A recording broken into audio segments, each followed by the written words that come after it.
Bonjour les amis, j'espère que vous allez bien. Vous m'avez beaucoup manqué. Aujourd'hui, je vais vous présenter mon exposé sur le thème de la Renaissance pour visionnage. La Renaissance est à la fois une période de l'histoire et un mouvement artistique. Elle voit progressivement le jour en Italie au XIVe et au XVe siècle, puis dans toute l'Europe. Elle se termine vers la fin du XVIe siècle. Cette époque marque la fin du Moyen-Âge et le début des temps modernes. De nombreux artistes s'inspirent de l'Antiquité grecque et romaine pour créer d'innombrables œuvres dans le domaine des arts, de la littérature, mais aussi dans celui des sciences. Il y a plusieurs grandes périodes de la Renaissance qui correspondent aux différents siècles. Les guerres d'Italie sont une suite de conflits menés par les rois français en Italie au cours du XVIe siècle. Des expéditions militaires sont menées par Charles VIII, Louis XII et François Ier. Malgré la victoire de Marignan en 1515, la France ne conquiert aucun territoire et François Ier est battu lors de la bataille de Pavie en 1525. Charles VIII n'a pas eu d'enfant. Quand il meurt accidentellement à l'âge de 27 ans, c'est son cousin Louis XII qui devient roi de France, sans héritier non plus. François Ier, son cousin, devient son successeur. Les guerres d'Italie ont permis aux Français de découvrir les artistes italiens, par exemple Léonard de Vinci, au travers des somptueuses demeures, des tableaux et des sculptures. Ce raffinement artistique est totalement différent de celui du Moyen-Âge. Émerveillés par ces œuvres, rois et seigneurs se font construire de nouveaux châteaux comme ceux d'Amboise, Blois, Champort et Fontainebleau. François Ier encourage et finance de nombreux artistes pour qu'ils réalisent de grandes œuvres. Et sa cour se déplace de château en château, menant une vie de luxe parsemée de banquets, de bals et de chasses. Cependant, le peuple est accablé d'impôts qui servent à payer les guerres et les fêtes. Il étend son autorité et signe un accord avec le pape par le billet d'un concordat qui lui permet de nommer les évêques. Un concordat, c'est un accord, mais à l'écrit. Tout simple. Par l'ordonnance de Villers-Cotterêts 1539, le français devient la langue officielle du droit et de l'administration, en lieu et place du latin. Les curés des paroisses doivent tenir un registre des naissances, c'est le début de l'état civil. La Renaissance dans les sciences et la littérature. De nombreux savants apportent des connaissances nouvelles dans le domaine des sciences.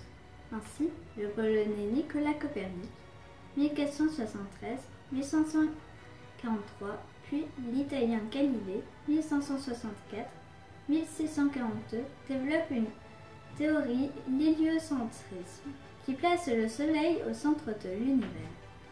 Il prouve alors que la Terre tourne sur elle-même et autour du Soleil.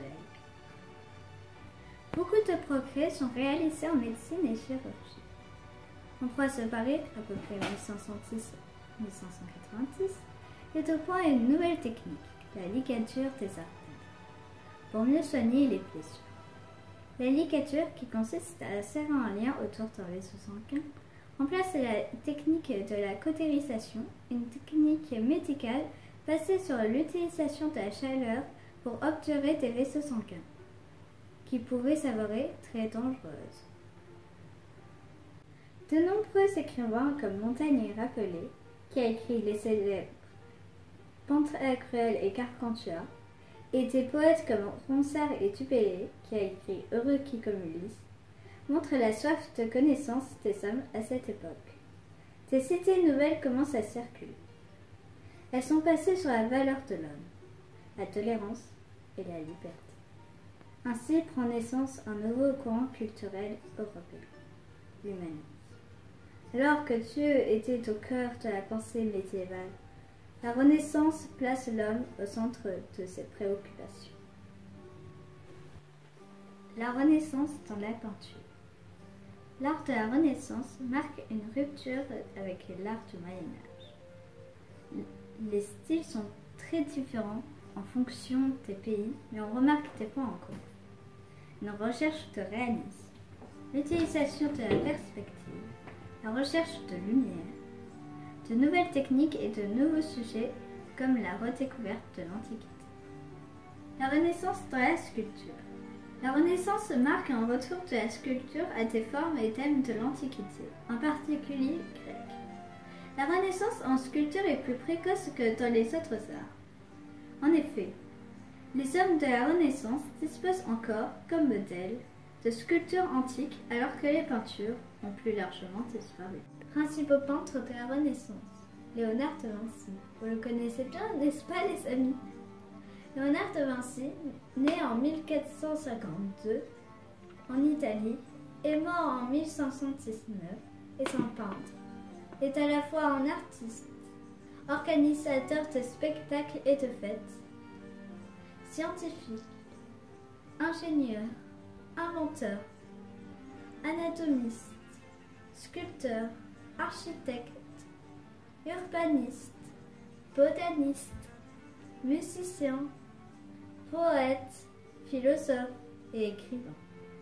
Il a fait plusieurs métiers différents et donc, pour moi, c'est un homme d'esprit universel. Proche du roi François Ier, il passera la dernière décennie de sa vie en France. Ce qui explique le fait que la Joconde soit aujourd'hui la propriété du musée du Louvre. Michel-Ange, sculpteur, poète et architecte italien, est l'un des plus grands artistes de la Renaissance. Il excelle très jeune, notamment dans le domaine de la sculpture. Ses plus grandes œuvres dans le domaine pictural sont les immenses fresques de la chapelle Sixtine, dont l'une illustre le jugement dernier. À partir de 1546, il est nommé architecte de la basilique Saint-Pierre au Vatican. Sandro Botticelli.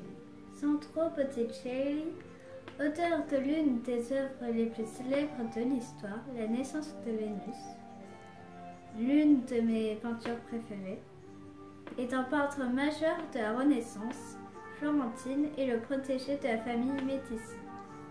Sa quête esthétique, traduite par la création d'un type féminin idéal, est marquée par l'influence de l'humanisme. La Renaissance dans l'architecture. L'architecture de la Renaissance, née en Italie, a gagné progressivement tous les autres pays d'Europe entre le début du XVe et du XVIIe siècle. Le style Renaissance met en valeur les notions de symétrie, de proportion, de régularité et d'équilibre des motifs. Il s'inspire de l'Antiquité classique et de l'architecture romaine en particulier. L'architecture de la Renaissance succède à l'architecture gothique et sera suivie elle-même par l'architecture classique. Oh, et en fait, je voulais vous remercier d'avoir regardé jusqu'au bout et j'espère qu'on se reverra, alors à bientôt.